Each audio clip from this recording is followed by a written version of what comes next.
I'm standing in my grandfather's barn, holding a framed photograph of a boy I thought died before I was born. Behind me, Sheriff Morrison is asking how long I've known about this, his voice careful, like he's afraid of the answer. And in the hospital bed against the far wall is someone who shouldn't exist. Someone who's been here, breathing, living, waiting, for 23 years while the world moved on and forgot him. My hands won't stop shaking. The photograph is heavy, heavier than glass and wood should be. In it, my grandfather stands with a teenage boy in hiking gear, both of them smiling like they had all the time in the world. Like they didn't know what was coming. The sheriff is still talking, but I can't hear him over the sound of my own heartbeat, over the weight of understanding settling into my bones. Everything I thought I knew about my family was a carefully constructed lie. And the truth has been locked in this barn the entire time. But I'm getting ahead of myself. That moment, standing in the barn with the photograph and the impossible revelation, that comes later. First, I need to tell you how I got here. How a phone call on a Tuesday afternoon unraveled 15 years of silence and led me back to a place I'd spent half my life trying to forget. 3 weeks earlier. I hadn't been back to Grandpa Ned's farm in 15 years, not since Grandma Fiona's funeral when I was 21 and too young to understand that some silences, once they start, become impossible to break. The phone call came while I was at my desk in Richmond, surrounded by spreadsheets that demanded nothing from me except accuracy. Numbers don't judge you. They don't ask why you stopped calling your grandfather. Attorney Margaret Brennan's voice was professional, sympathetic in that practiced way lawyers have. She was calling about my grandfather, Edmund Calloway. She was sorry to inform me he'd passed away 3 weeks ago. I was listed as sole heir to his estate. The property in Ashford needed attention. Could I come this week? My first thought was that 3 weeks had already passed. 3 weeks since he died, and I hadn't known, hadn't felt it. The usual numbness that had become my default setting somewhere around year 5 of not returning his calls held steady, a familiar armor I no longer knew how to remove. I should have said no. Should have told the lawyer to sell everything sight unseen and wire me whatever was left after debts. But something in my chest made me say yes, made me promise I'd drive to Ashford by Friday. Grandma Fiona's funeral. I was 21, standing by her grave, overwhelmed by grief so massive I couldn't breathe around it. Grandpa Ned had stood beside me, his hand on my shoulder. He hadn't cried, hadn't said much except that she'd loved me, that he loved me, that the farm would always be home if I needed it. I'd left the next morning, told him I had to get back to Richmond. The truth was, I couldn't stand being in that house without Grandma's laugh. So I ran, and kept running for 15 years. The birthday cards kept coming, every single year. Simple cards with his careful handwriting. Thinking of you, Rowan. Love, Grandpa. I never responded. Just filed them away in a drawer I never opened. The drive from Richmond to Ashford took 4 hours. The egg green shutters, wraparound porch. Everything looked smaller, yes, but also perfect, like someone had been maintaining it right up until yesterday. The porch wasn't sagging, the shutters hung straight. The flower beds were weeded, marigolds and chrysanthemums blooming in neat rows. Grandpa Ned had been 89 years old, living alone since Grandma died. Who had been taking care of this place? I forced myself to drive forward, pulled into the gravel driveway beside a weathered pickup truck I didn't recognize. Through the windshield, I could see the red barn standing about 75 yards beyond the house. Its doors were closed, the old weather vane on top spinning slowly in the late afternoon breeze. When I was a child, Grandpa had been particular about that barn. I'd been allowed inside only a handful of times, always under strict supervision. He'd said it wasn't safe for children. But looking at it now, I realized there had been something else in his voice during those warnings. Something that sounded less like concern and more like protection. The front door was unlocked. The key was hidden under the third flower pot from the left. Some things never change. The smell hit me immediately. Lemon polish and pipe tobacco. Scents so familiar my throat tightened. Everything was neat, almost obsessively so. Kitchen table set with a single placemat, coffee mug turned upside down, newspaper dated 2 days before Grandpa died. I walked through slowly, touching surfaces, the banister, the window seat, the kitchen counter where Grandpa had taught me to make biscuits, patient when I spilled flour everywhere. The photographs on the mantel stopped me. Grandma Fiona in her wedding dress. My parents, frozen in a frame I'd sent years ago. And newer photos. The farm through seasons, the garden, the creek. In one photo, Grandpa stood beside the barn, one hand resting on the doorframe. His expression was peaceful, but sad, like a man carrying weight no one else could see. Something about that photo nagged at me. Behind Grandpa, just barely visible through the crack of the barn door, was a shape. Something white, maybe fabric, and what looked like the edge of a bed. My heart began beating faster. Fresh sheets in the spare room, a stack of medical supplies in the bathroom cabinet, far more than an elderly man living alone would need. Bandages, syringes, breathing treatments, medications with names I didn't recognize. In the kitchen, receipts, groceries that included items Grandpa had never eaten. Almond milk, gluten-free bread, protein shakes, special dietary supplements for people with swallowing difficulties. The pieces weren't fitting together, unless he hadn't been living alone. In Grandpa's small office, I found his journal, leather-bound, filled with his careful handwriting. The same handwriting that had addressed birthday cards every year, even during the 15 years when I never responded. The most recent entry was dated the morning of his death. Rowan will come soon. I pray she understands. What I've done for love.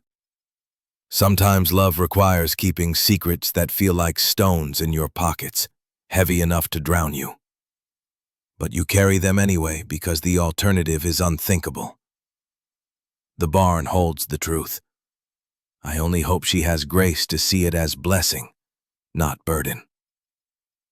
I read it 3 times. Grandpa had always been straightforward. This cryptic message was entirely unlike him.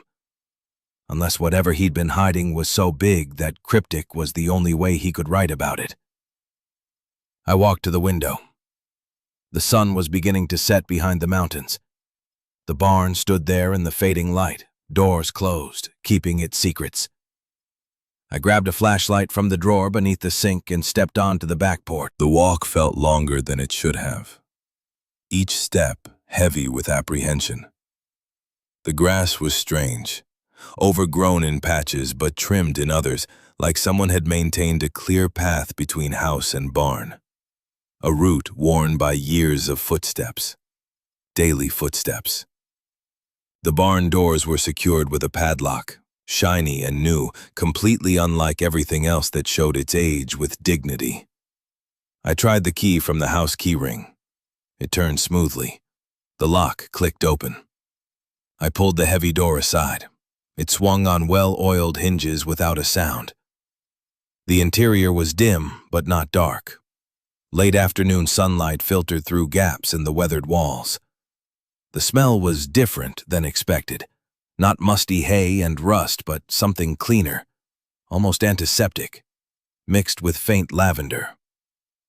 As my eyes adjusted, I saw the barn had been transformed. One section had been converted into a living space, small kitchen area with hot plate and mini refrigerator, comfortable reading chair near a lamp, shelves lined with books, hundreds of them, classics, medical texts, poetry collections. And in the far corner, partially hidden by a curtain hanging from the rafters, I could see the outline of a hospital bed. Someone was lying in that bed, completely still. I froze in the doorway. For several heartbeats, I couldn't move, couldn't think beyond the primal understanding that someone was here. Someone Grandpa had hidden. The figure in the bed didn't stir. I took a step closer, then another. My footsteps echoed softly despite my attempt to move quietly. The curtain was thin, translucent. As I approached, I could make out more details. Adult male, dark hair spread across the pillow, face turned toward the wall. On a small table beside the bed sat a glass of water, several prescription bottles, and a framed photograph. The same photograph from Grandpa's office.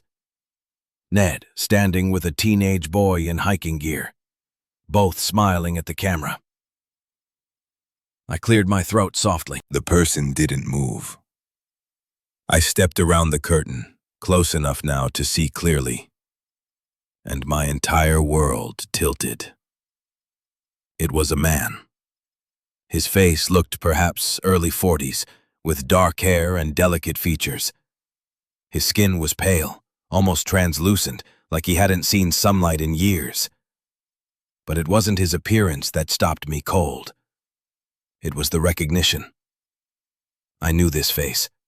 I'd seen it in photographs my entire life, in the portrait that hung in my parents' living room before they died, in old family albums Grandma had shown me. This man looked exactly like my Uncle Garrett. Uncle Garrett, who had disappeared 23 years ago when he was 19 years old, who had gone hiking in these mountains one summer morning and never came back, whose body was never found, whose disappearance had broken something in our family that never healed. But that was impossible. I reached out with a trembling hand and touched his shoulder. Warm. At my touch, he drew in a sharp breath. His eyes fluttered open, unfocused, then sharpening as they found my face. For a moment, he simply stared at me. Then recognition. His lips moved. Ned. The word came out hoarse, barely more than a whisper. No, I managed. Ned was my grandfather. He passed away 3 weeks ago. I'm Rowan, his granddaughter. His eyes widened. Tears began to slide down his cheeks. Rowan. He repeated my name with wonder. Ned showed me photos.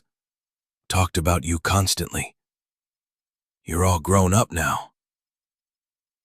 Wait, he knew me through photographs? Through Grandpa's stories?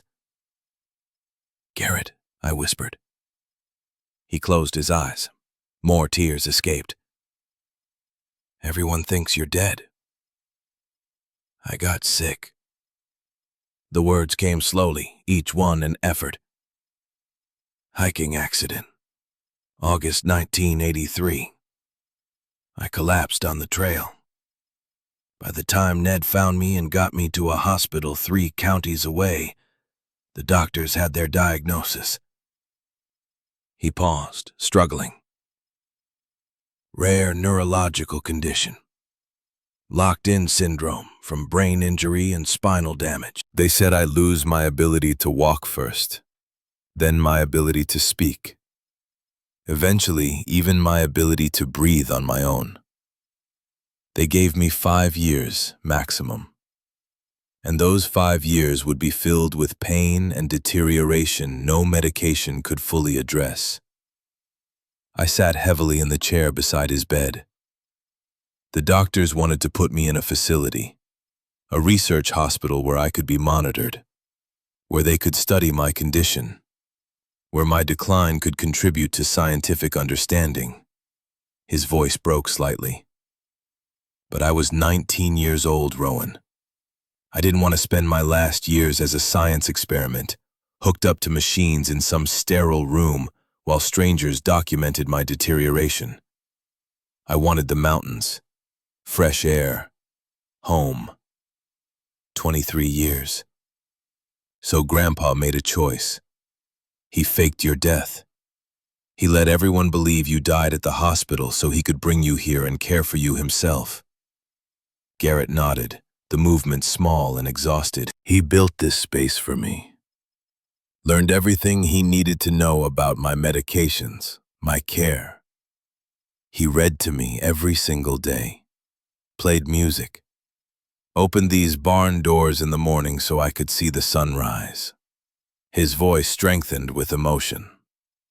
He sacrificed everything. His reputation when people whispered about why he'd become so reclusive. His savings, spent down to almost nothing on my care. His relationship with Fiona, who never knew the truth. His connection to you and the rest of the family. The weight of what Grandpa had done settled into my bones. 23 years, every single day. Coming to this barn, caring for Garrett, maintaining the fiction of his death. The miracle, I whispered, remembering Grandpa's journal entry. Garrett's face transformed. Despite the tears, a genuine smile crossed his features. Yes, the miracle. The doctor said 5 years maximum. That was 23 years ago. I'm still here. I can't walk, can barely move on my own most days. Some days I can't speak at all. The pain is still there. He paused. But I'm alive, Rowan. I've been alive all this time because your grandfather loved me enough to let the world think I was dead. All these years Grandpa had been carrying this secret. Every day he'd woken up and come to this barn, cared for Garrett, maintained the fiction, lived with the isolation. And he'd done it because he believed it was the right thing, even when it cost him everything. Why didn't he tell anyone? Why not tell me? I could have helped. Garrett reached out and I took his hand. It was small and fragile, the muscles wasted from years of immobility, but his grip was surprisingly strong. Because knowing would have made you complicit. What Ned did was technically illegal. Faking a death, hiding someone who was supposed to be under medical supervision, obtaining medications under false pretenses. If anyone found out, he could have gone to prison. He protected you by keeping you in the dark. He squeezed my hand gently. But now he's gone, and the choice falls to you. You can turn me in, expose what Ned did. Let the authorities deal with the situation and walk away with a clear conscience. He paused, his eyes meeting mine with intensity that cut through everything else. Or you can keep his secret. Continue what he started. Figure out what comes next. The choice hung in the air between us. Everything I'd built in Richmond, my job, my apartment, my carefully constructed life of emotional distance, pulling me one direction. And Garrett, this man who shouldn't exist, pulling me another. I thought about the man who had taught me to fish, who had let me win at checkers, who had written me birthday cards every single year, even when I never wrote back. The magnitude of his sacrifice was staggering. He had given up everything for Garrett's dignity and peace, lived alone with his choice for more than 2 decades, and through it all, he'd gotten up every morning and come to this barn to care for someone the world had forgotten. I need to think. I need to understand what this would actually mean. You need medical care, supplies, someone to look after you every single day. Grandpa managed it for 23 years, but I have a job in Richmond, a life such as it is. Garrett nodded slowly, understanding in his eyes. I know, and I won't blame you if you decide you can't do this. Ned was extraordinary, one of a kind. I stood and walked to the barn doors, looking out at the property Grandpa had maintained so meticulously. The garden, the house, the land itself, 80 acres preserved with the same care he'd given to Garrett. This place was a monument to love and sacrifice. Standing there in the gathering darkness, I understood something I hadn't grasped before. Grandpa hadn't just been caring for Garrett. He'd been creating something larger, a space where impossible choices became acts of grace. I thought about my own life, the career I'd chosen because numbers were safe and didn't ask uncomfortable questions. The apartment in a city far enough from here that I could pretend I didn't have roots. The boyfriend who'd left because I couldn't open up, couldn't let anyone in. I thought about the promises I'd made to Grandpa as a child, promises to visit, to stay connected. I'd broken every one. And now he was gone, leaving me with one final chance to honor who he'd been. I turned back to Garrett. Tell me what you need, exactly what it takes, and I'll figure out if I can do it. Relief flooded his face, followed quickly by caution. It's not easy. Some days I can't move at all. I need help with everything. Bathing, eating, medications at specific times throughout the day and night. The condition causes muscle spasms that can be incredibly painful, and Ned learned to give me injections when the pain got too severe. He paused. And there's the psychological weight of it, Rowan. Living in secret. Never being able to leave this barn. Knowing that at any moment someone could discover the truth and everything Ned built could come crashing down. I listened as he described the daily routine Grandpa had followed for more than 2 decades. Morning medications, physical therapy exercises, careful monitoring of breathing and heart rate, special diet, emotional care just as important as physical. It was overwhelming. A full-time commitment that Grandpa had managed while maintaining the fiction of a normal life. How did he do it?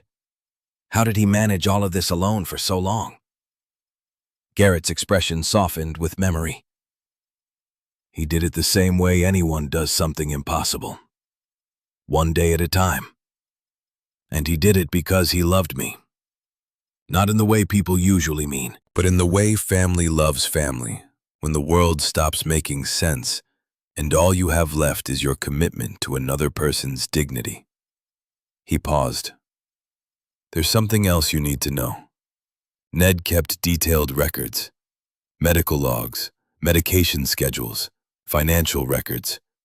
He knew that someday someone would have to take over or make the decision to end this. In the desk in the house, bottom drawer, there's a folder with your name on it. Everything you need is there. I could work remotely, had savings for maybe 4 months. It wouldn't be easy, but it might be possible. If I was willing to stay. If I was willing to stake my entire future on continuing what Grandpa had started. I'll stay tonight. Tomorrow I'll go through Grandpa's records, figure out what this actually looks like. But Garrett, I can't promise anything beyond that. Not yet. He nodded. Thank you. For not running. For being here. That's more than I had any right to hope for. I sat with him as darkness filled the barn, listening to cricket sounds outside and the quiet rhythm of his breathing. Thinking about Grandpa walking this path every single day for 23 years. About the weight of secrets and the cost of love and the impossible choices that define who we become. And I thought about the 15 years I'd spent running from anything that might make me feel too much. From grief and connection and the terrifying vulnerability of letting people matter. Maybe it was time to stop running. Maybe this, impossible and illegal and overwhelming as it was exactly what I'd been running toward all along. The first week passed in a blur of exhaustion and learning.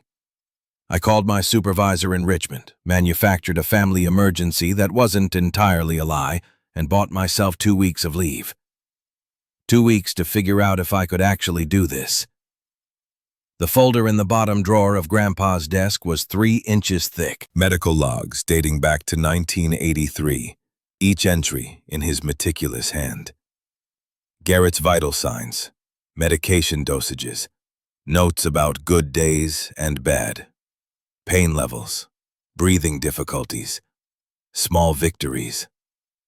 The medication schedule alone was overwhelming, 4 times daily, specific hours that couldn't be missed.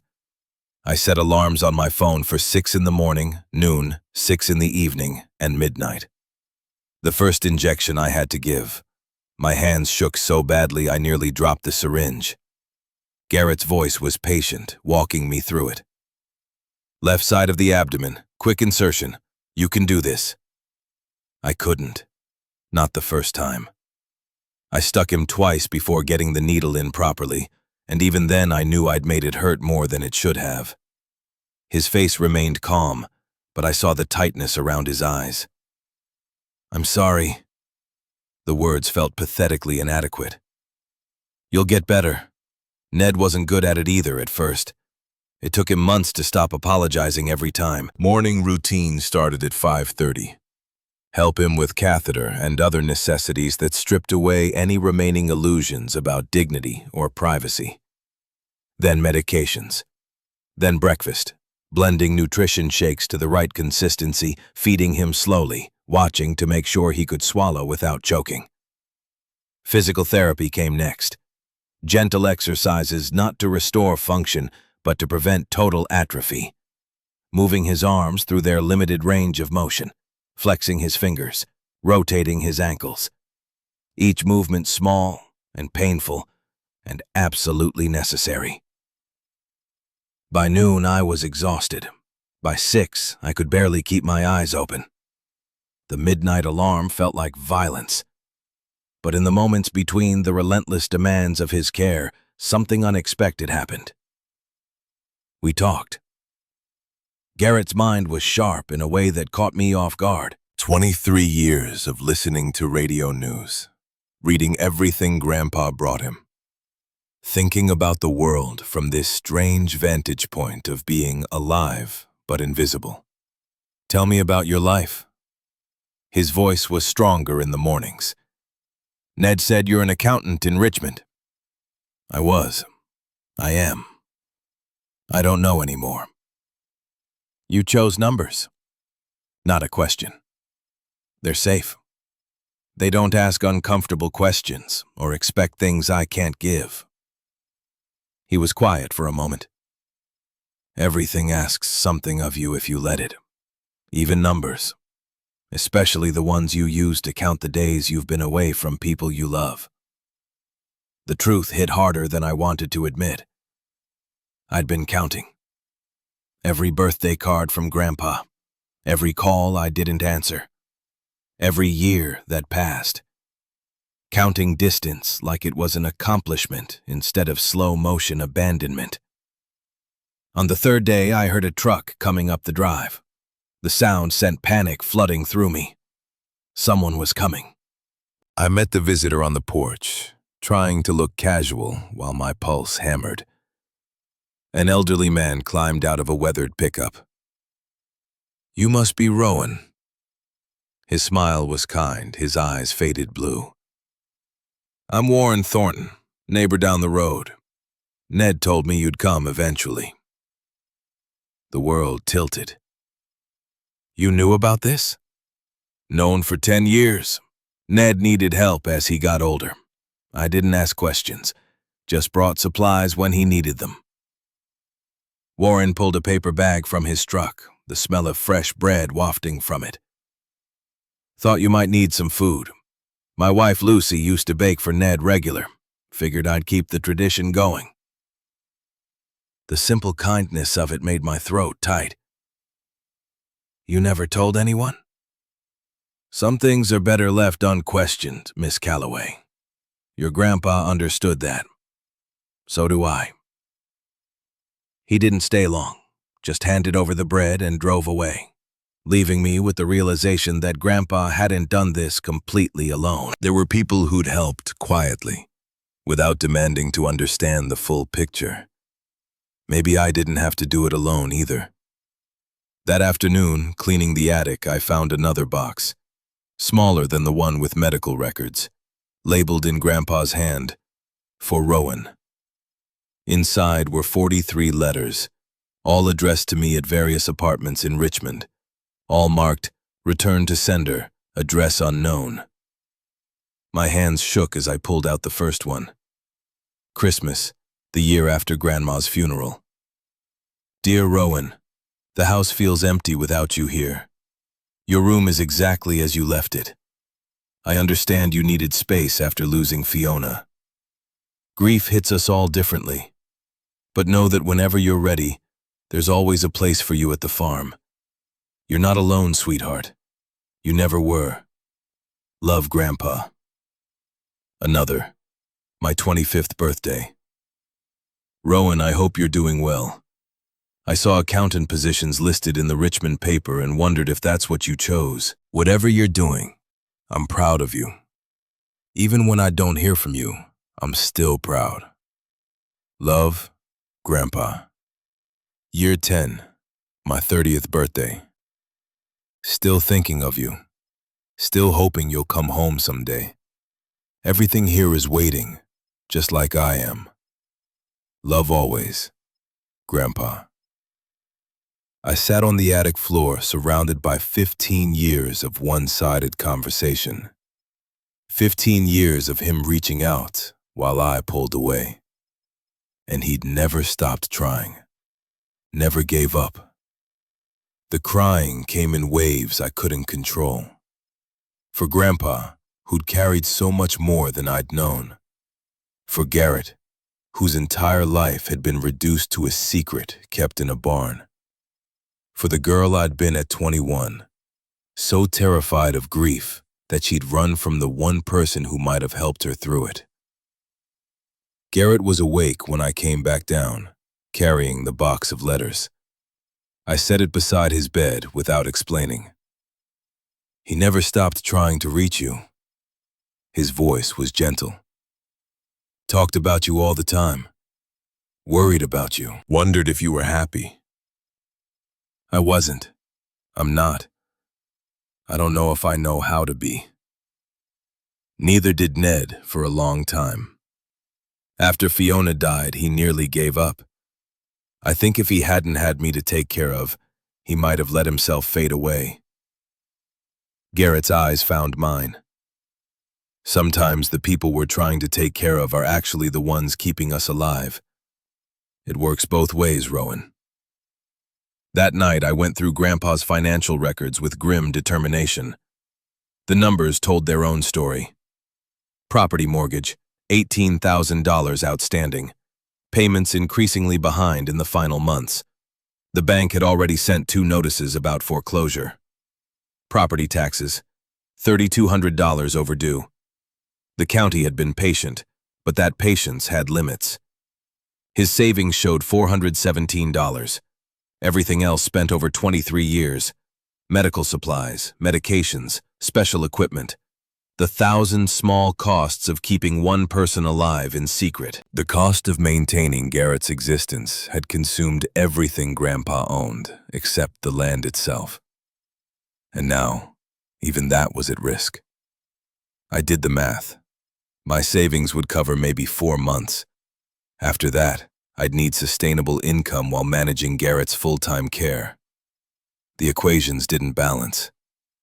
But the 80 acres had value.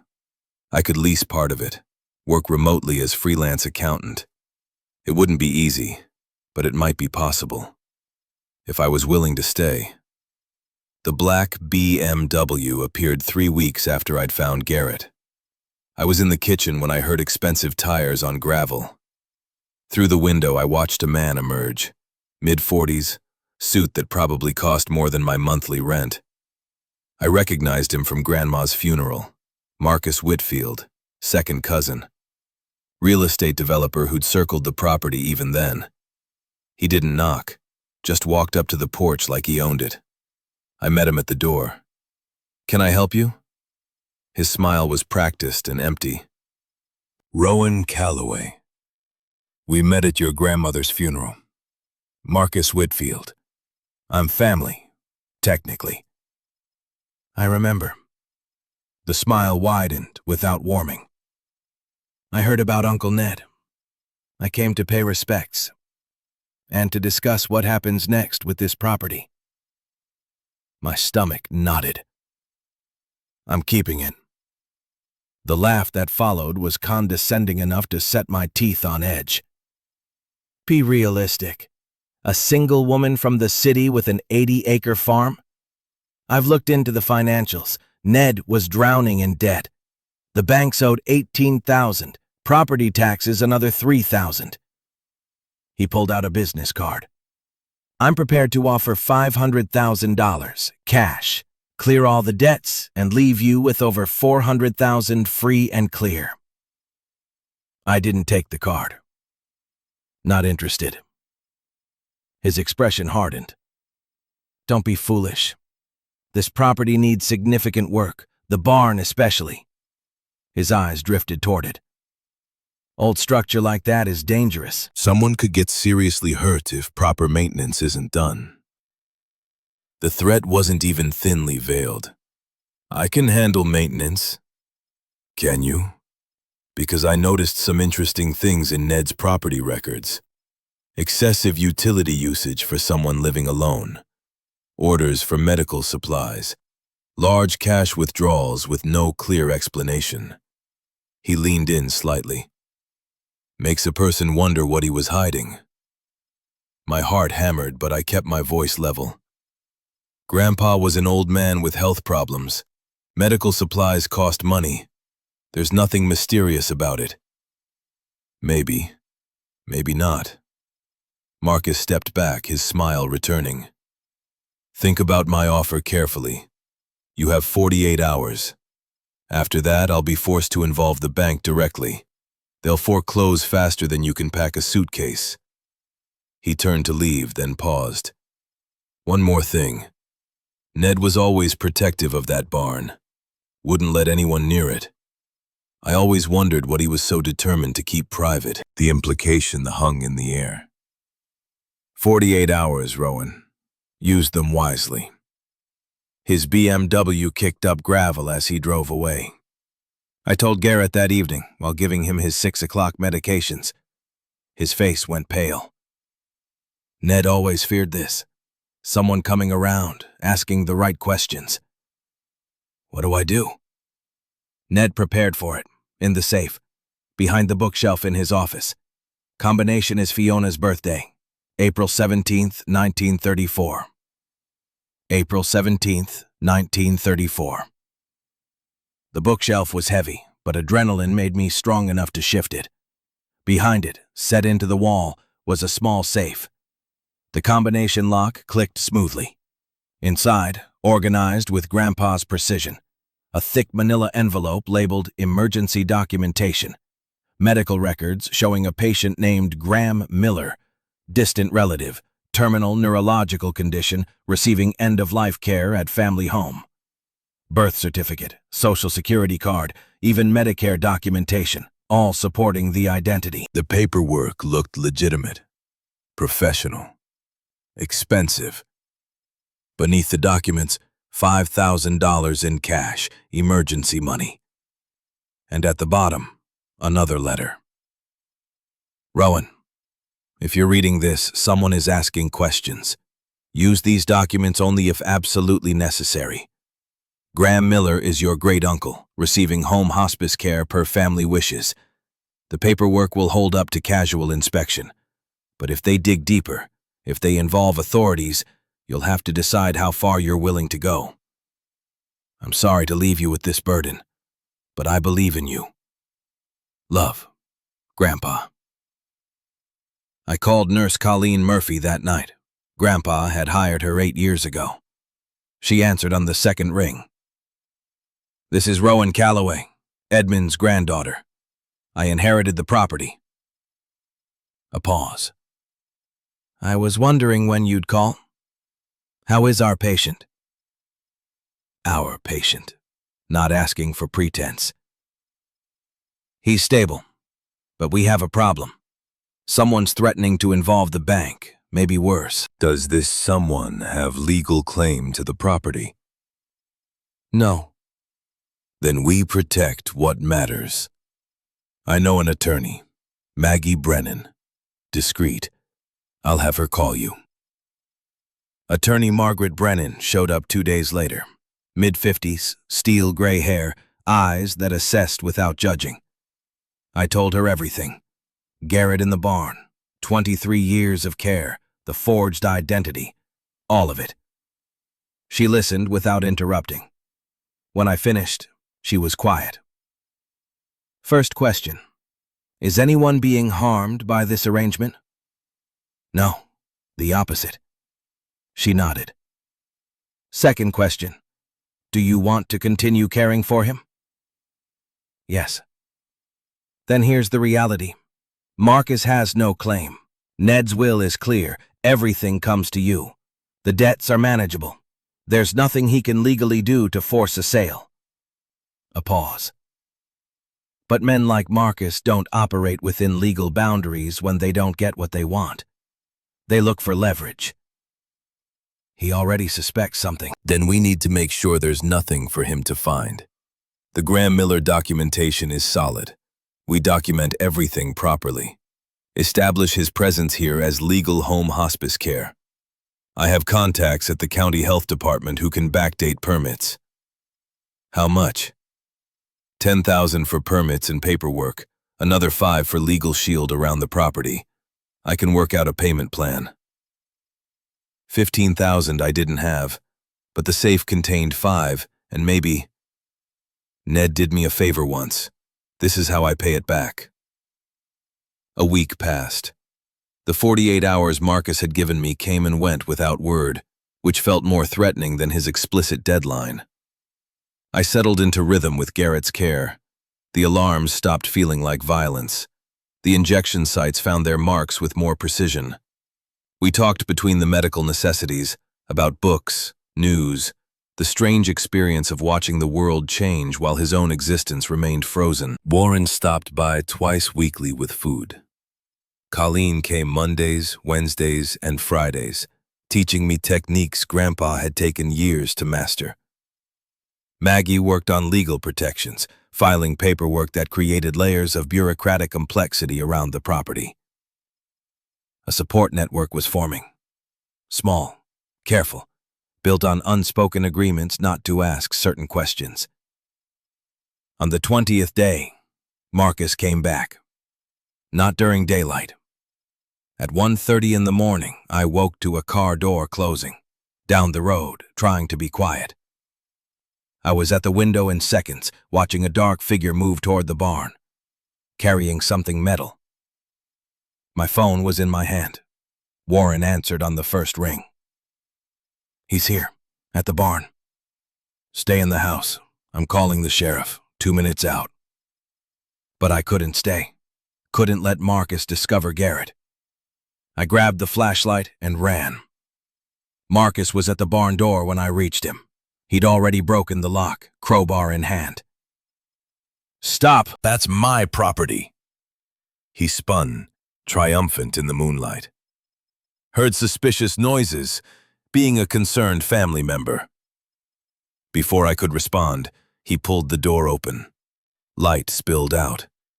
Marcus stepped inside and I followed, my phone recording. His eyes swept the interior. Kitchen, bookshelves, chair. Hospital bed where Garrett lay, awake now, watching with calm eyes. Marcus stared. Confusion twisted his features. Then his gaze found the photograph on the bedside table. Ned and the teenage boy, and understanding dawned. That's not possible. That face. You're Garrett. But you're dead. You died in 1983. Garrett's voice was steady. Hello, Marcus. You've grown up. Marcus stumbled backward. This is insane. Uncle Ned faked your death. Kept you here for 23 years. Do you have any idea how illegal? Headlights swept across the barn entrance. Warren's truck, followed by Sheriff Morrison's patrol car. Warren climbed out first. That's far enough, Marcus. Breaking and entering, looks like. Marcus's face contorted. You're all covering up a crime. This man should be in a hospital. I'm not hidden, Garrett's voice cut through. I'm living. I've lived 23 years longer than doctors said because someone loved me enough to give me that life on my own terms. Sheriff Morrison stepped into the barn, his expression carefully neutral. He looked at Garrett, at the equipment, at me. Marcus pointed. Sheriff, this is fraud. Identity fraud. This man was declared dead. Morrison's jaw tightened. What I see is a man receiving home hospice care, legal in Virginia. What I also see is you breaking into a barn at 2 a.m. with a crowbar. That's definitely illegal.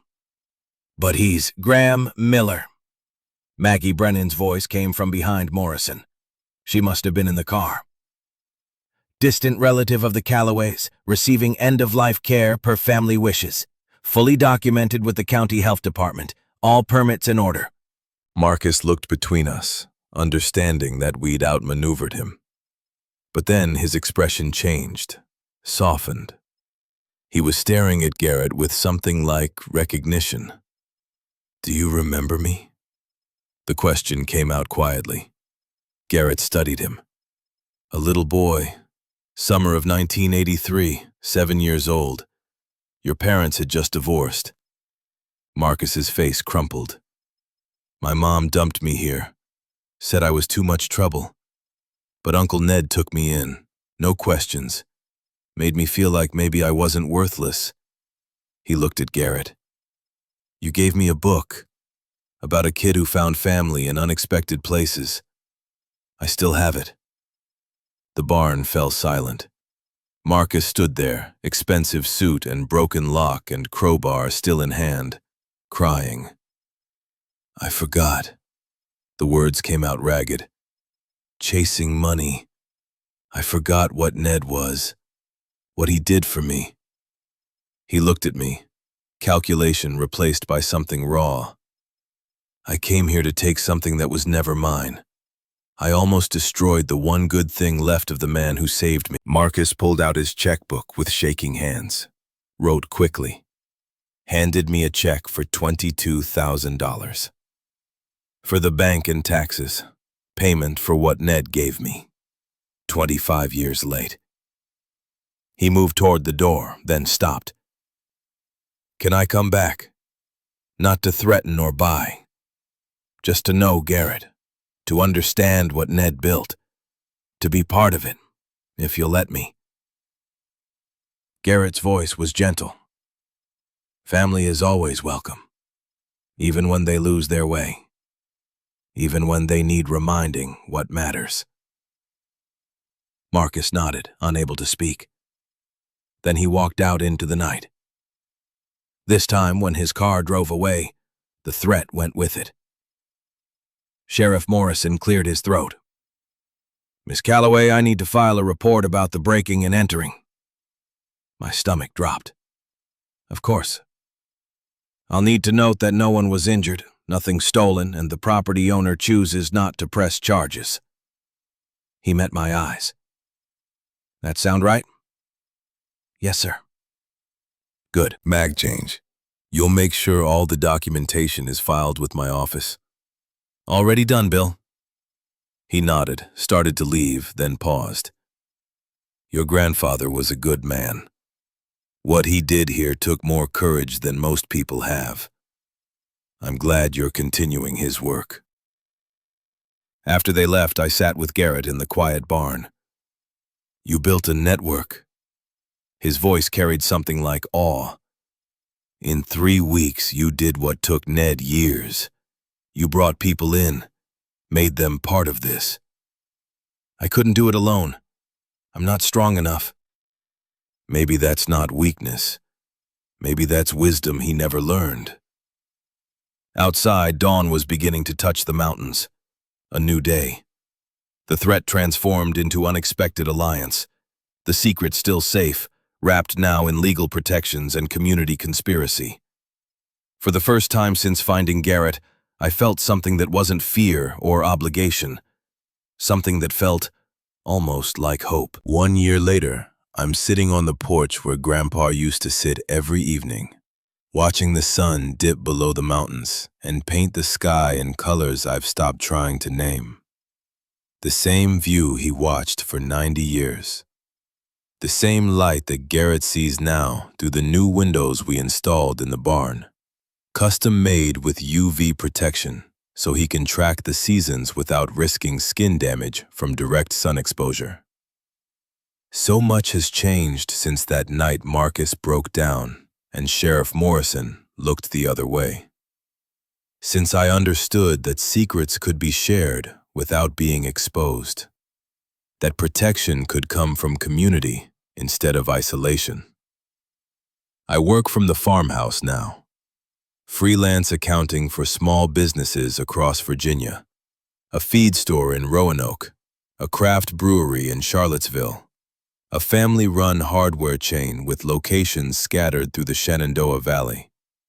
Flexible hours that let me structure my days around Garrett's needs. Morning medications at 6, before most of my clients are even awake. Lunch feeding at noon, between conference calls. Evening care after I've sent the day's invoices and closed my laptop. The money isn't what I made in Richmond. I'd been pulling $70,000 a year there, with benefits and a 401k and the illusion of security. Now I'm lucky to clear 45, and every penny goes back into the farm. But it's enough, especially combined with the $800 monthly from Warren, who leases 40 acres for hay and keeps his cattle on the eastern pasture where the grass grows thick and sweet. The land works for its keep now, contributing instead of just consuming Grandpa's dwindling resources the way it did for 23 years. Marcus visits twice a month, always on Saturdays, always bringing his daughter Sophie. She's 13, caught in that awkward space between childhood and whatever comes next. Quiet and serious, she carries the weight of her parents' recent divorce in the careful way she moves through the world. The way she asks permission before touching anything. The way she apologizes for taking up space. Last Saturday, I watched her settle into the chair beside Garrett's bed with a new mystery novel, something about a detective in Victorian London solving impossible crimes. She read for 3 hours straight, only stopping when her voice grew hoarse and Garrett insisted she take a break. The way his face lit up when she started reading, the way he followed every word with hungry attention, reminded me that he'd been starved for connection just as much as he'd been starved for movement all these years. "You remind me of Rowan when she was young," Garrett told Sophie during one of her breaks, his voice carrying that quality it gets on good days when the words come easier. Always reading, always asking questions about how things worked. Sophie had looked at me with something like surprise, as if she couldn't imagine me as a child, as someone who'd once been as uncertain and lost as she was. "What kind of questions?" she asked. "Everything. Why the sky was blue, where the creek water came from, how birds knew which way to fly south." Garrett's smile was gentle. "Your great-great-uncle Ned used to say Rowan would either become a scientist or a philosopher. Instead, she became an accountant, which is basically both, asking questions about how numbers tell stories about people's lives." The observation had caught me off guard. I'd never thought of my work that way, had always seen it as hiding, choosing something safe and quantifiable. But maybe there was more to it. Maybe even my running had been a kind of searching. Watching them together, Marcus leaning against the barn wall, Sophie curled in the reading chair, Garrett propped on his pillows. I understand something about inherited trauma and the cycles we perpetuate until someone decides to break them. Marcus was 7 when his mother abandoned him here, dropping him off like unwanted luggage and driving away without looking back. Sophie is 13 when her parents' marriage collapsed in a spectacular mess of infidelity and resentment. But instead of abandoning her to her pain the way his mother had abandoned him, Marcus brings her to a place where she can witness something different, where care looks like daily commitment instead of grand gestures, where family means showing up even when it's inconvenient, even when you're tired, even when there are 1,000 other places you'd rather be. Colleen still comes Monday to Wednesday to Friday, her presence as reliable as sunrise. She's in her mid-50s, solidly built, with hands that know exactly how much pressure to apply, and eyes that miss nothing. Last week, she taught me a new technique for preventing pressure sores, showing me how to position Garrett's body at precise angles, how to recognize the early signs of tissue breakdown before they become wounds that won't heal. "You're getting good at this," she said, watching me work through the positioning myself, adjusting a pillow here, shifting his weight there. "Ned would be proud." The compliment settled into my chest with unexpected warmth. I'd spent so long thinking I wasn't good at anything that required real connection, real care. Accounting had been safe because numbers didn't need me to be emotionally present. But this required everything I had. Last month, when Garrett developed pneumonia, Colleen and I caught it early. The subtle change in his breathing pattern, the slight elevation in temperature, the way his usual alertness dimmed just a fraction. We started antibiotics immediately, increased respiratory treatments, monitored him around the clock. 3 days of borderline crisis, of me sleeping on a cot beside his bed, of checking his oxygen levels every 2 hours. But we got him through it without hospitalization, without risking questions that could unravel everything, without exposing him to the sterile institutional care he'd spent 23 years avoiding. "You saved my life," Garrett had whispered when he was finally out of danger, his voice raw from coughing but clear enough to understand. "You've saved mine more times than you know." I told him, and meant it. Dr. Jasper Thornton stops by weekly, ostensibly to check on Graham Miller's condition, but really just to sit with Garrett and discuss whatever book they're both reading. Last week, it was a biography of Theodore Roosevelt. This week, they're working through a collection of essays about the nature of consciousness and what it means to be alive when your body has betrayed you. Jasper was Grandpa's doctor for 40 years, one of the few people Ned trusted with partial truth. He's in his late 60s now, moving slower than he used to, his hands showing the tremor that comes with age. But his mind is still sharp, and his compassion deeper than any medical textbook. "You know what I find remarkable?" Jasper said last Wednesday, sitting in the reading chair while Garrett dozed between us. "Locked-in syndrome patients in institutional settings typically decline rapidly. Depression, infections, complications from immobility. But Garrett, he's stable. More than stable. He's engaged with life in a way most able-bodied people never achieve." "Grandpa's care," I said simply. "Partly, but also love, community, purpose. The things that keep all of us alive, but that we forget matter more than medication." He'd looked at me directly. "What you're doing here, continuing what Ned started but doing it better, with help, with connection. This should be the model, not the exception." Lucille Hayes brings food every Thursday like clockwork, arriving around 3 in the afternoon with casserole still warm from her oven. Chicken and dumplings, beef stew with vegetables from her garden, apple pies that taste like childhood, even though I never knew her well enough for her cooking to be part of my memories. She's 76, widow for 8 years, living alone in a house 2 miles down the road. Her husband died of a heart attack in the field he'd been working since he was a boy. Sudden, no warning. One moment there, the next, gone.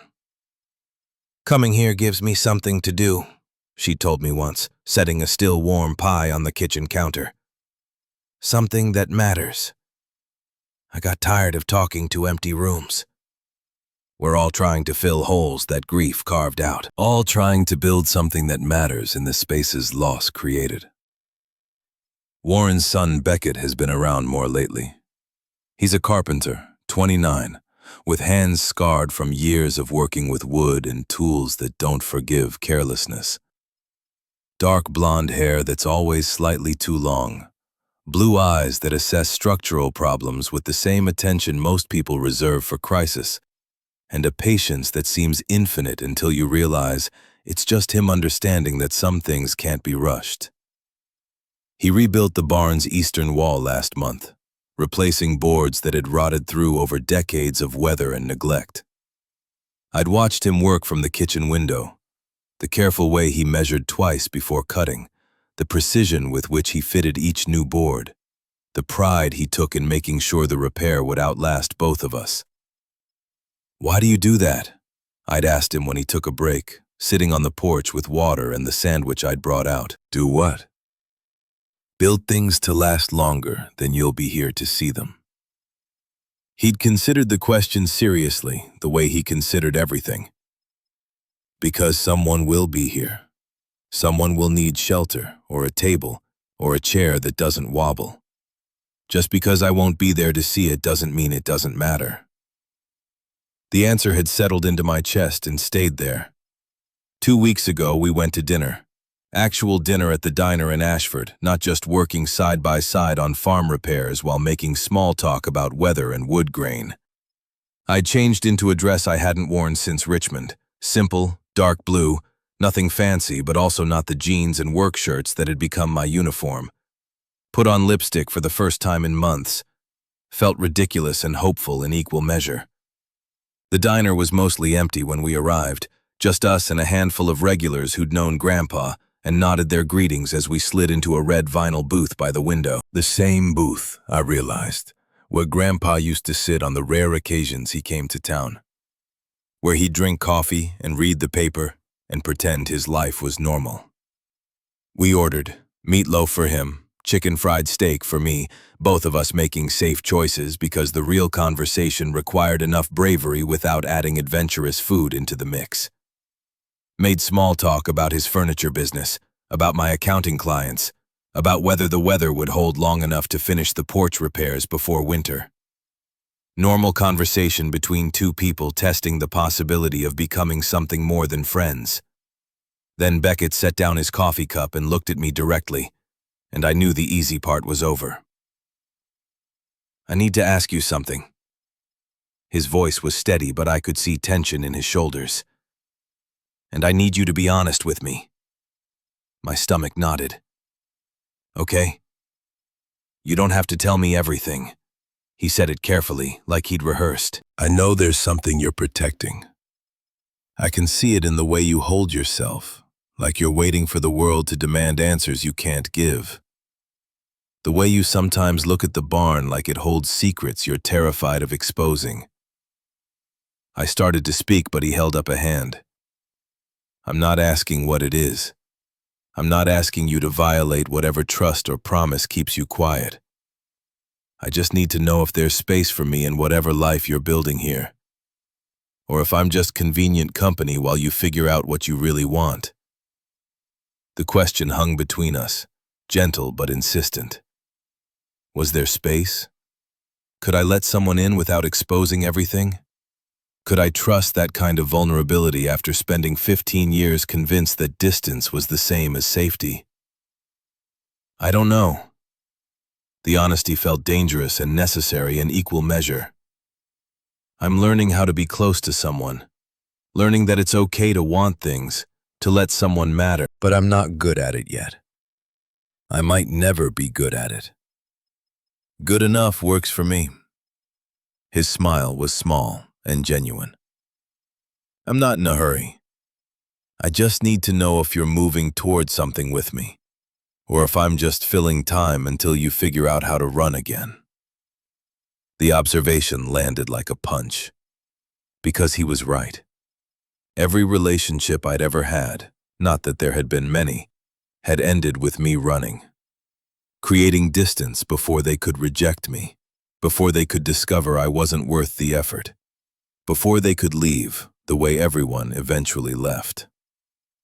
Why are you so patient? The question came out sharper than I intended. Why aren't you demanding answers? Demanding I let you in? Most people would have given up by now. Beckett was quiet for a moment, his hands wrapped around his coffee cup, eyes focused on something outside the window. When he spoke, his voice carried a weight I hadn't heard before. My mom died when I was 16. Cancer. Slow. Painful. The kind that takes everything piece by piece until there's nothing left but suffering. He looked back at me. My dad, he loved her so much he couldn't stand watching her go through it. So he didn't. He left. Moved in with his brother 2 states away and just disappeared while she was dying. I couldn't breathe. I stayed, took care of her, learned to give injections, manage her pain, help her with everything she couldn't do herself. She died 6 months later, and I learned something important. He reached across the table, took my hand. Love isn't about the easy parts. It's about showing up when things are hard, when there are no good answers, when all you can do is be present and hope that's enough. His palm was warm against mine, calloused from carpentry work. So yeah, I'm patient, because I see you showing up every day for whatever you're protecting in that barn. I see you learning to care for something that requires everything you have. And I figure if you can do that for whatever secret you're keeping, maybe eventually you'll be able to do it for someone who's not a secret. For someone who just wants to be part of your life. Tears were streaming down my face before I realized I was crying. Right there in the diner, in front of the regulars and the waitress and Beckett's steady, understanding gaze. I'm scared. The words came out broken. Scared I'll hurt you by not being able to give you what you need. Scared you'll realize I'm not worth the effort. Scared of caring about someone enough that losing them would destroy me. All reasonable fears. He squeezed my hand gently. I'm scared too. Scared you'll run when things get hard. Scared I'm not patient enough for how slow you need to move. Scared this farm and whatever you're protecting will always come first, and I'll just be the person who's allowed to exist in the margins. The honesty between us felt like standing on the edge of something vast and terrifying and necessary. Like looking down at water you know will be cold, but jumping anyway because the alternative is staying on shore forever. I'm moving toward something. The words came slowly, testing their weight. Toward you. Toward whatever we could be if I can learn to stop running long enough to build it. It's not a promise. I can't promise anything. But it's trying. That has to count for something. He brought my hand to his lips, kissed my knuckles gently. It counts for everything. We sat like that for a long moment, hands linked across cheap diner formica, while the waitress refilled coffee and the regulars minded their own business, and I felt something in my chest that might have been hope. Might have been the beginning of believing I could be loved without having to be perfect first. When we left the diner that night, he walked me to my truck in the parking lot, put his hand on my waist, gentle and sure. Looked down at me with those steady blue eyes that had somehow learned to see past all my defenses. Can I kiss you? He asked. And the fact that he asked, that he gave me the choice, the control, the ability to say no, made me want it more than I'd wanted anything in years. Yes. He kissed me slowly, carefully, like I was something precious that might break if handled wrong. And maybe I was. Maybe we all are.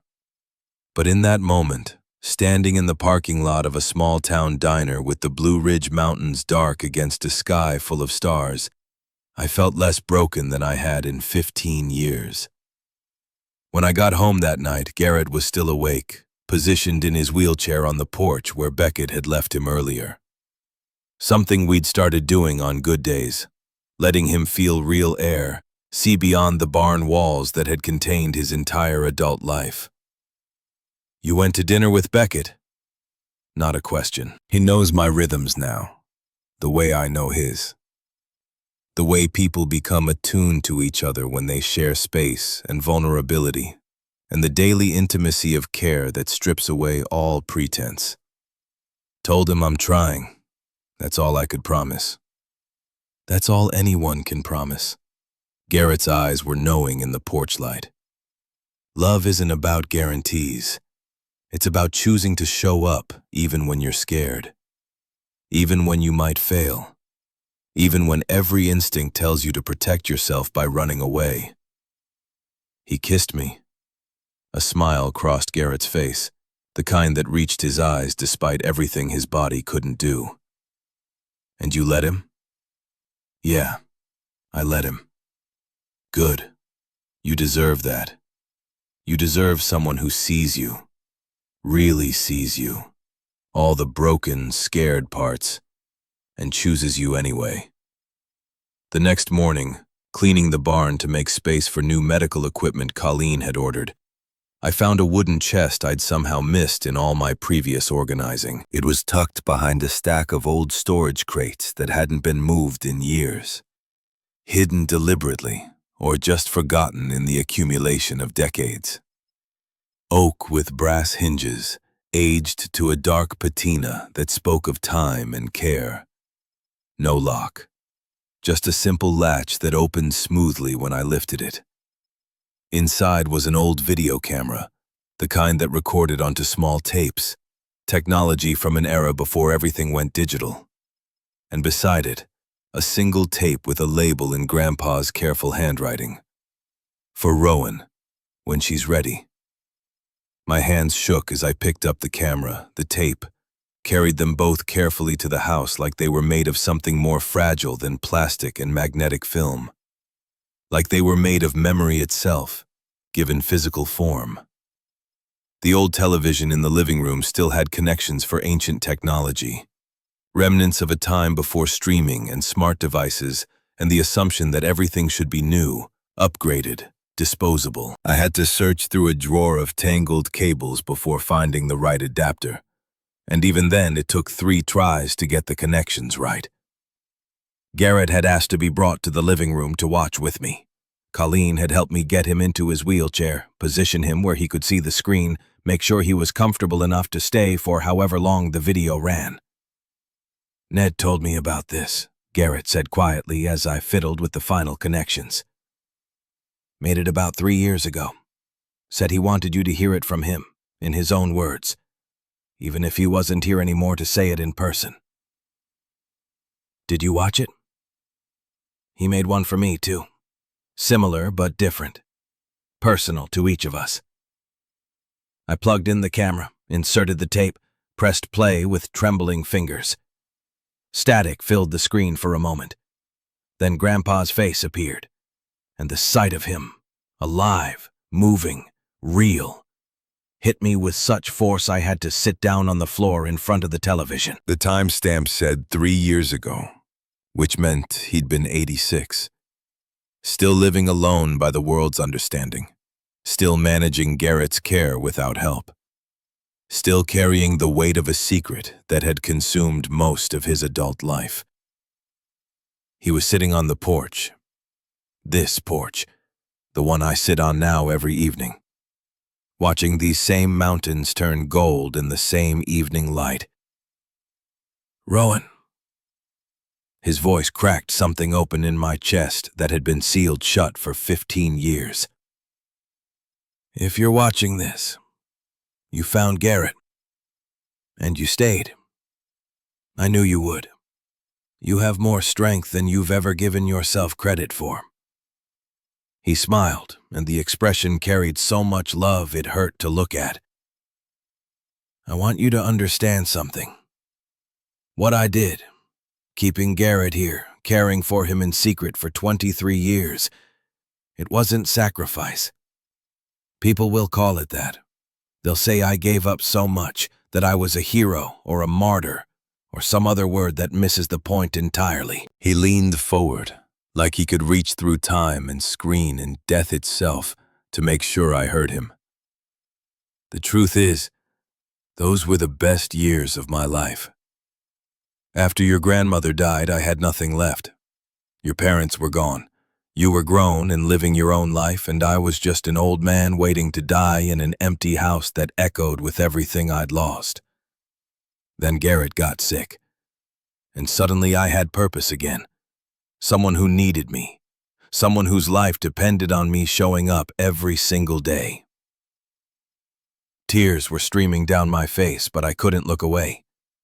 Beside me on the couch, I could hear Garrett crying quietly too. Every morning I woke up knowing I mattered, knowing that my hands, my care, my presence made the difference between Garrett living with dignity and dying in some institutional nightmare. Every night I went to sleep knowing I'd made a difference, even if no one else would ever know. Even if the whole world thought I was just a lonely old farmer wasting away in an empty house. He paused, gathering himself. That's not sacrifice, sweetheart. That's the greatest gift I've ever been given. Garrett didn't take anything from me. He gave me back my life when I'd lost the will to live it. Grandpa's voice strengthened, became more urgent. I made mistakes, so many mistakes. I should have found a way to stay connected to you. Should have pushed harder, not let the silence grow so long between us. But I was scared. Scared you'd ask questions I couldn't answer. Scared my secret would hurt you the way keeping it hurt me. Scared that if you knew the truth, you'd be forced to choose between turning me in or becoming complicit in something illegal. A tear slid down his weathered cheek, caught the golden light. I hope you can forgive me. For all the birthdays marked only by cards, they got smaller and more generic each year, because I didn't know what to say to someone I loved who'd become a stranger. For holidays spent here instead of with you. For 15 years we lost because I was too much of a coward to risk bridging the distance between us. He wiped his eyes with the back of his hand and straightened in his chair. And when he spoke again, his voice carried the weight of hard-won wisdom. Here's what I know now, after 23 years of living with impossible choices. Love isn't a zero-sum game. What I gave Garrett didn't take away from what I felt for you. If anything, it taught me how to love better, deeper, more completely. It taught me that love isn't about being convenient or comfortable or easy. It's about showing up when everything in you wants to run. It's about choosing someone's dignity over your own ease, over and over, until that choice becomes who you are instead of what you do. His eyes met the camera directly, and it felt like he was looking straight at me across the years. You're the miracle, Rowan. Not Garrett's survival, though that's remarkable too. But you. The fact that you came home, that you stayed, that you're watching this right now instead of running back to Richmond and pretending none of this exists. He reached toward the camera like he could touch me through the barrier of time and death. Thank you. For understanding. For staying. For being exactly who I always knew you could be. You were never alone, sweetheart. Not for one single day. I loved you every moment of the 15 years you were gone, every time a birthday card came back unopened, every Christmas when the phone didn't ring. I love you forever, from wherever I am now. His voice dropped to barely a whisper, intimate and fierce. I'm so proud of you. The screen went black, but neither Garrett nor I moved. We sat there in the darkening living room, both of us crying, both of us understanding that we'd just witnessed something sacred. A message from beyond death. Proof that love doesn't end just because the person is gone. Finally, Garrett spoke. He made one for me too, years ago. Wanted us both to know we weren't burdens. That what he did, he chose freely. That love given without resentment is the only kind worth having. I went to him, took his hand. I wish I'd understood sooner. Wish I'd come back before he died. Wish I could tell him I understand now, that I see what he was trying to teach me. He knew. Garrett squeezed my fingers with what little strength he had. That's the thing about love like his. It doesn't need reciprocation to exist. It doesn't need acknowledgement or gratitude or anything in return. It just is. Constant and unconditional, and there whether you acknowledge it or not. We sat in silence for a long time. Two people bound together by a dead man's love and the impossible choice to continue what he started. 2 months later, Garrett did something that surprised both of us. We were setting up his laptop for the daily news reading, something we did every afternoon, catching him up on world events he followed with the intensity of someone who'd been invisible to the world for 23 years. He stopped me before I could open the browser. I want to make a video. His voice was hesitant, uncertain in a way I rarely heard from him. Not for us. For other families. Other people dealing with locked-in syndrome. I set down the laptop. What kind of video? There's a foundation for neurological conditions. They support home care, help families navigate the system, raise money for research. They need stories, real stories about how home care works, about dignity and choice and what's possible when someone commits to it. Understanding dawned. Using Graham Miller's identity? Yes, but it's worth the risk, Rowan. If our situation, if what Ned built here, if it can help even one family navigate this nightmare, it's worth the risk of exposure. I thought about it, weighed the danger of Garrett appearing on video, even with a false name, against the possibility of helping others. The foundation had thousands of followers. The video would be public, searchable, permanent. But I also thought about the message we'd received last week from a woman in Oregon whose husband had just been diagnosed. About the desperation in her words, the fear, the assumption that institutional care was the only option. About how Grandpa had chosen differently and given Garrett 23 years he wasn't supposed to have. Okay, I said. Let's do it. We spent an afternoon preparing. I set up my phone camera on a tripod, adjusted lighting with desk lamps positioned to eliminate shadows, made sure his face was clear on screen, tested audio levels until his soft voice came through clearly. Created a backdrop that looked professional, but also warm. The barn's book-lined shelves, a window showing mountains in the distance.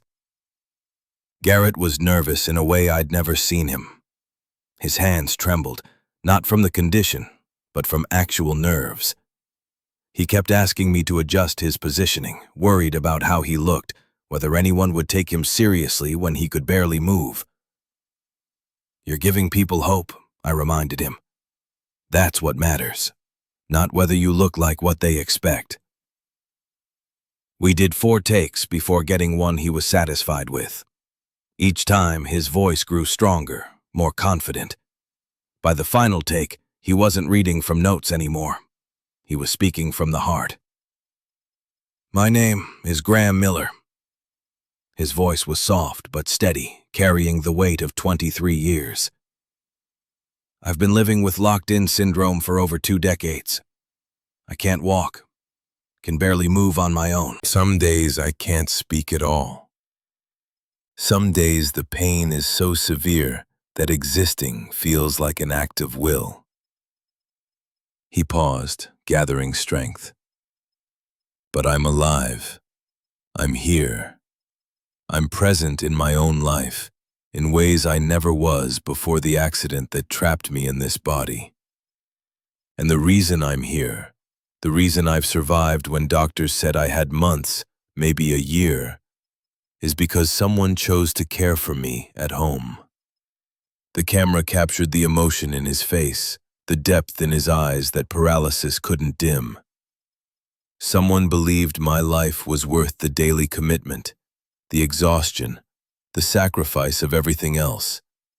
Someone looked at the worst-case scenario and said, "I'll do it anyway, because you matter, because dignity matters, because institutional care isn't the only option."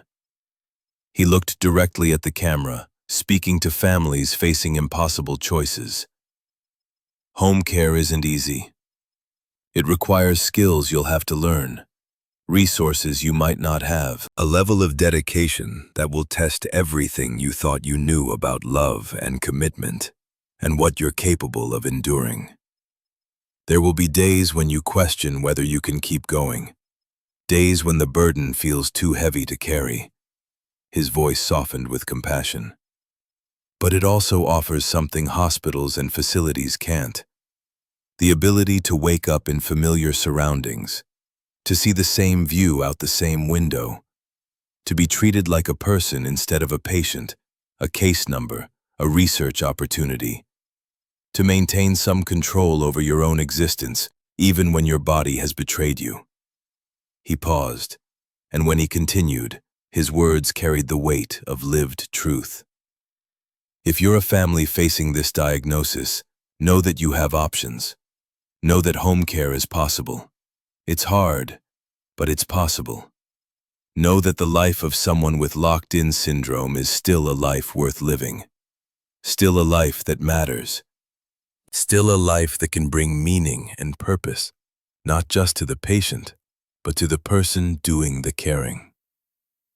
The camera held on his face as he delivered the final lines. And know that the person doing the caring, they're not just giving. They're receiving something too. Purpose. Meaning. The knowledge that love is action, not just feeling. That showing up every day, even when it's hard, is what builds a life worth living. For both of you. When we finished filming, Garrett was exhausted, but also exhilarated in a way I'd never seen. Like he'd been holding his breath for 23 years and finally been given permission to exhale. We uploaded the video to the Foundation's website that evening, both of us nervous about pressing the final submit button. Once it was out there, it couldn't be taken back. Graham Miller would exist in public record, his face visible to anyone who searched. But the risk felt worth it. By the next morning, the video had been viewed 300 times. Comments were already appearing. "Thank you for sharing your story. This gives us hope. We didn't know home care was possible." By the end of the week, 2,800 views. The Foundation contacted us, asking if Graham would be willing to do a follow-up video, maybe a written interview. Other families reached out through the Foundation's website, asking specific questions about care techniques, medication management, how to handle the psychological burden. One woman wrote, "My husband was diagnosed last month. The doctor said institutional care was the only option, that we should start looking at facilities now before his condition deteriorates. But after watching your video, we're going to try home care. You gave us permission to choose differently. You gave us hope that it's possible." Garrett cried when I read him that comment, not from sadness or pain, but from the understanding that his impossible situation, this life built on secrets and sacrifice and love that looked like law-breaking, had meaning beyond the barn walls. That even locked away from the world, invisible for 23 years, he could still touch it, could still make a difference. The months continued their steady progression. Garrett's condition remained stable, which itself felt like victory against the inevitable decline we were postponing but couldn't prevent forever. Some mornings he could speak 20 words before exhaustion claimed his voice. Some afternoons his right hand gripped objects with enough strength to hold a book, turn pages slowly, even type a few letters on the laptop keyboard with painstaking effort. Physical therapy with Colleen 3 times a week was showing results that shouldn't be possible according to medical textbooks written by doctors who'd never seen what daily love and commitment could accomplish. Not recovery. That door had closed 23 years ago when brain injury and spinal damage stole his mobility. But improvement, movement, speech, things the doctors in 1983 said would only deteriorate, proving themselves wrong through sheer stubborn persistence and the kind of care most people confined to institutions never receive. "You're getting better," I said it one morning after he'd managed to lift a coffee cup to his lips unassisted, the liquid sloshing slightly but not spilling, his hand trembling but holding steady long enough to drink. "Not better. Just less broken than I was." His voice carried that gentle correction he used when I missed the nuance. "There's a difference." "Is there?" His smile was small but genuine. "You used to think broken meant worthless. That's why you ran from anything that might hurt you, anything that might require you to be vulnerable or imperfect or human. You're learning that broken and worthless aren't the same thing, that sometimes the cracks are where the light gets in, that the most beautiful things are often the ones that have been shattered and carefully pieced back together." The observation cut too close to truth. I had spent 15 years believing that if I didn't let anyone matter, they couldn't hurt me.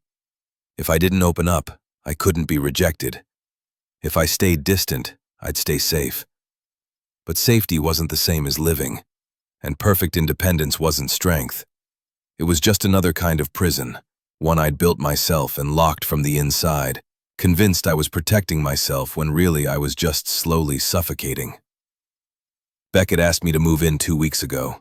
Not marriage, not grand declaration, not promises about forever. Just the practical observation that he spent half his time here anyway, that the drive from town was getting old, that maybe we could share the burden of property maintenance if we shared the space. We were at his workshop when he asked, surrounded by furniture in various stages of completion. A dining table still needing its final sanding, chairs waiting for upholstery, a rocking chair that would eventually go to someone's nursery, built to last generations. "I'm scared," I told him, the honesty easier now after months of practice. "Scared I'll hurt you by not being able to give you what you need. Scared you'll realize I'm not worth the effort. Scared of caring about someone enough that losing them would destroy me the way losing my parents destroyed me when I was 8. All reasonable fears. He didn't dismiss them or offer empty reassurance. "I'm scared too. Scared you'll run when things get hard. Scared I'm not patient enough for how slow you need to move. Scared this farm and whatever you're protecting in that barn will always come first. And I'll just be the person who's allowed to exist in the margins of your real life." The honesty between us felt like standing on the edge of something vast and terrifying and necessary. "I don't know how to promise you anything." The admission cost me something. "I don't know how to be good at this kind of commitment." "Then we'll figure it out together." His hands were covered in sawdust, his shirt smudged with wood stain, and he'd never looked more beautiful. "One day at a time. Same way you figured out how to care for Garrett. Same way your grandfather figured out how to keep a secret for 23 years. Nobody knows what they're doing, Rowan. We're all just making our best guesses and hoping they're good enough." I said not yet. But the yet was important. 6 months ago, I would have said never, would have manufactured reasons why it was impossible, why I needed my space, why letting someone into my daily life would complicate everything beyond repair. Now I could imagine it, could picture him at the breakfast table while I prepared Garrett's morning medications. Could envision evenings on the porch, watching sunsets together instead of alone. Could almost believe that I deserved that kind of companionship, that kind of steady presence that didn't demand I be anything other than exactly who I was. Sunday morning, I drive to Mountain View Cemetery. Fresh flowers in hand, wildflowers from the property, the kind Grandma used to pick and arrange in mason jars on the kitchen table. Simple and beautiful and free for the taking if you knew where to look. The cemetery is quiet when I arrive. Just me and the dead and the mountains watching over us all. The morning started clear and bright, but clouds are gathering now over the peaks, promising rain by afternoon. The air smells different when rain is coming, sharper, electric, like the atmosphere itself is holding its breath. Grandpa's grave sits beside Grandma's, their headstones matching gray granite with simple inscriptions. Edmund Calloway, 1917 to 2006. Fiona Calloway, 1934 to 2009. Birth and death dates. Beloved husband, beloved wife. Nothing about the impossible thing he did, the 23 years of hidden sacrifice, the love that looked like law-breaking and felt like grace. I kneel on the grass, still damp from morning dew, and arrange the flowers in the small vase built into the headstone. Purple asters, black-eyed Susans, Queen Anne's lace. The same wildflowers that grow along the creek, that Grandma loved, that Grandpa tended even after she was gone. Hi, Grandpa. My voice sounds small in the open air. It's me again. I come every week now. Warren says you'd like that, though knowing you, you'd probably tell me I'm being sentimental and should spend the time doing something productive instead. The familiar one-sided conversation feels less painful than it used to. Less like talking to absence, and more like continuing a dialogue that death interrupted but didn't end. Like he's still listening somehow, from wherever people go when they're gone from here. Marcus helped set up a trust fund for Garrett's care. Legal, proper, everything documented through the Graham Miller identity. Property's stable now. Debt paid off. Warren's teaching me to farm, says I'm terrible at it, but I'm improving. Slowly. Very slowly. I trace the letters of his name carved into stone, worn smooth by weather and time. Garrett's fundraiser video went viral. Well, viral for a neurological disease foundation. 28,000 views now. People from all over the world reaching out, asking questions, saying it gave them hope. He did a follow-up interview last month, talked about what daily care looks like, what families should expect, how to maintain dignity in impossible circumstances. A breeze moves through the cemetery, carrying the scent of pine and approaching rain. In the distance, thunder rumbles, soft and low. He's helping people, Grandpa, even from the barn, even keeping the secret. He's making a difference in ways you probably never imagined when you built that space for him, when you chose to let the world think he was dead so he could live on his own terms. Other graves surround us. Some I recognize from childhood, neighbors who'd passed, friends of Grandma and Grandpa, the elderly couple who'd run the general store when I was young. All of them gone now. All of them reduced to names and dates and beloved carved into stone. But Grandpa's legacy isn't in this grave.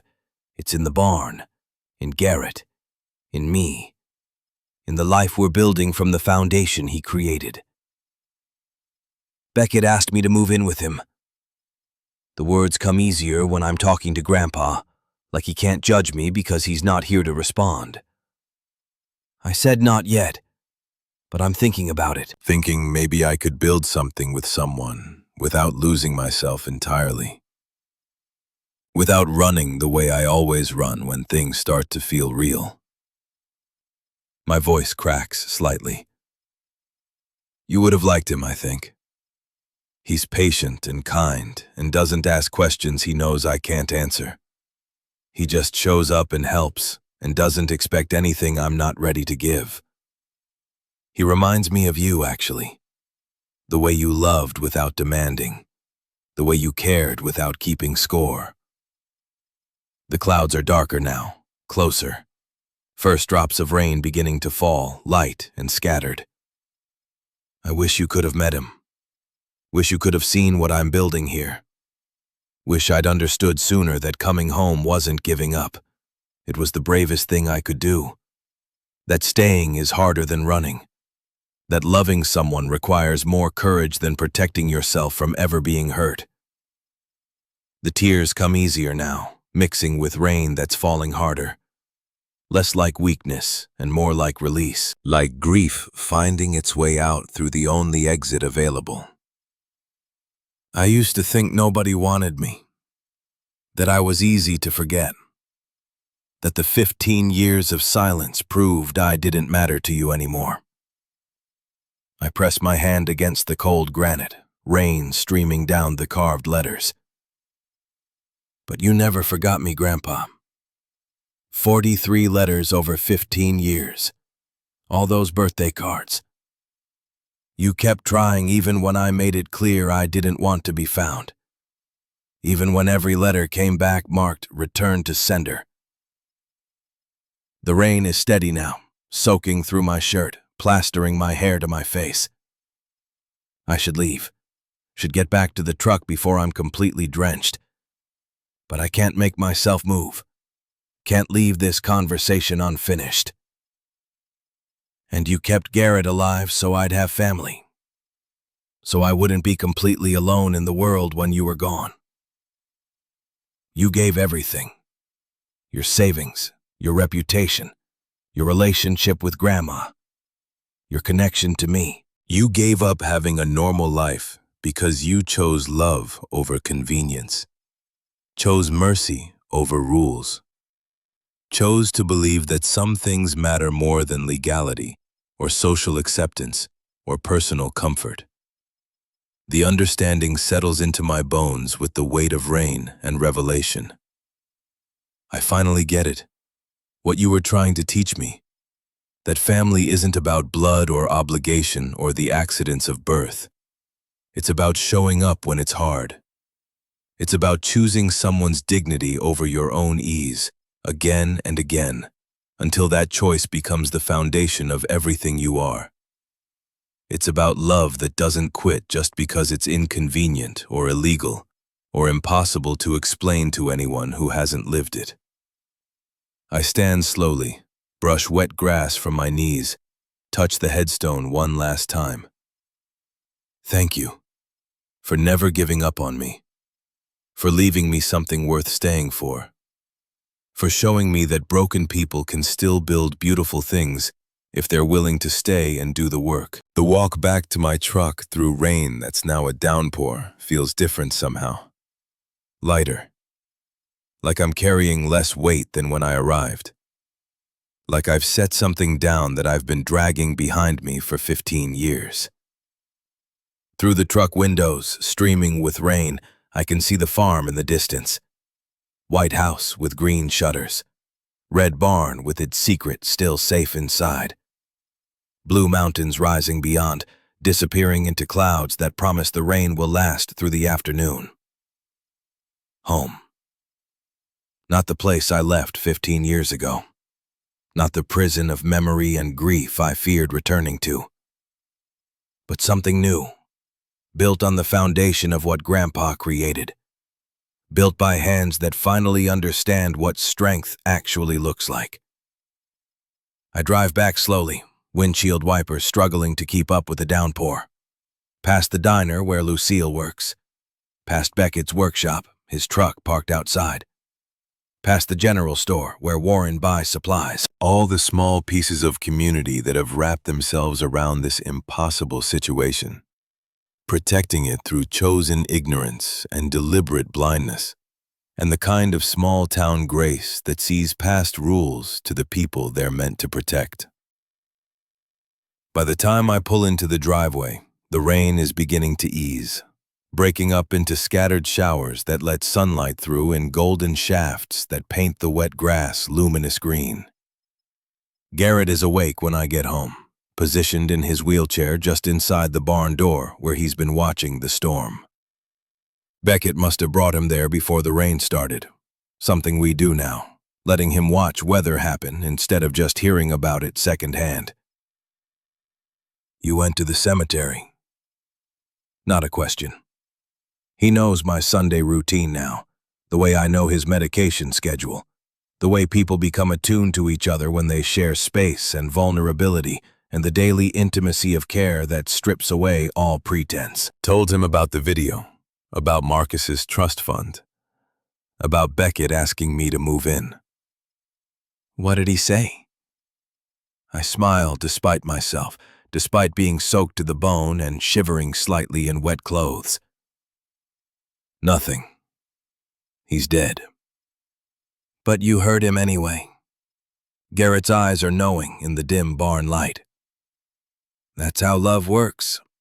It doesn't stop just because the person is gone. It just changes form. Becomes the voice in your head reminding you what matters. Becomes the standard you measure yourself against. Becomes the foundation you build everything else on. Beckett's truck pulls into the drive right on schedule, tires splashing through puddles. He climbs out, carrying lumber for the porch repairs we've been planning, moving with the confident economy of someone who knows exactly what needs fixing and how to fix it. Warren's truck follows minutes later, bringing dinner from Lucille and news from town, and the kind of steady friendship that doesn't demand explanation or justification. Just shows up, week after week, year after year if necessary.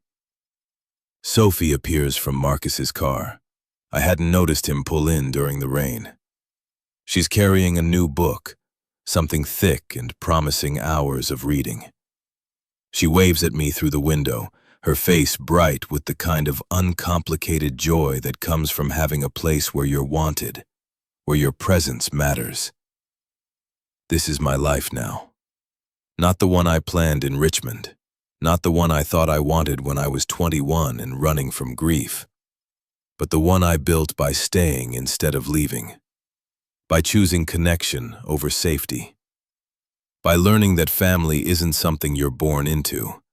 It's something you create through daily commitment and conscious choice and the willingness to show up even when everything in you wants to run. I was 36 years old with nowhere I belonged, when I learned that someone had wanted me all along, that love doesn't need reciprocation to exist, that home isn't a place you return to, it's a choice you make every morning when the alarm goes off and the care routine starts, and you decide once again that this person, this commitment, this impossible thing is worth another day of your life.